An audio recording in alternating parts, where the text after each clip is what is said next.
Welcome back to another episode of the CGU Learning Center. Today I want to talk about some kind of cool, creepy history that I thought would be appropriate for October. We're going to be talking about penny dreadfuls. Now, what is a penny dreadful? Well, a penny dreadful is a short publication, like a little magazine, no more than 8 to 16 pages at most, that was popular during the mid-1800s, roughly 1830s to 1860s, give or take.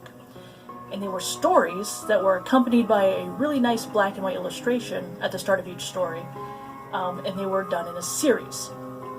Does this sound kind of familiar? It should, because penny dreadfuls are the grandfather of the modern comic book.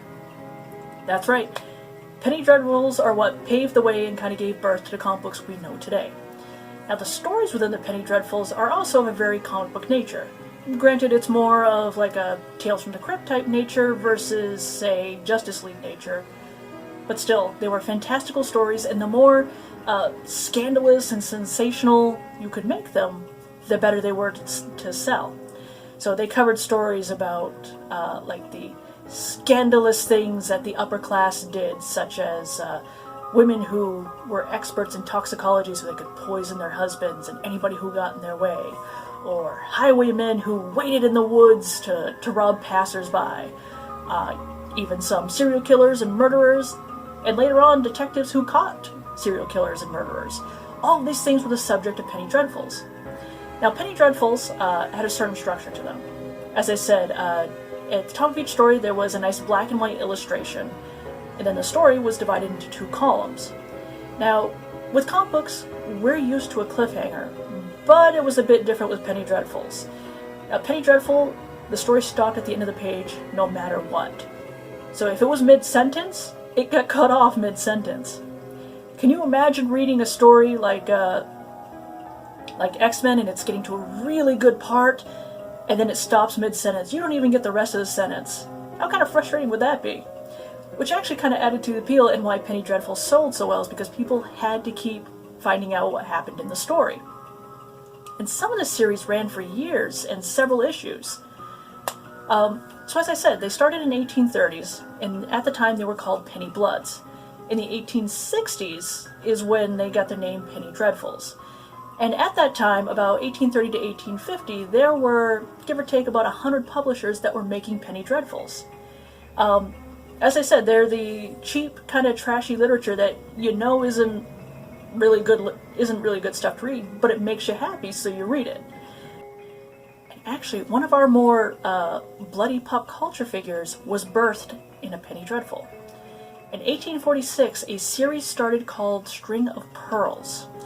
Now, String of Pearls featured a character, Sweeney Todd. Someone's in the chair. Come on! Sweeney's waiting. I want you, pleaders. You, sir! Too, sir. Welcome to the grave. I will have vengeance. That's right. The very demon Barber of Fleet Street was birthed in a penny dreadful. And the other interesting thing about Sweeney Todd is it was being adapted to a stage production, into a play, before the series even ended. How cool is that?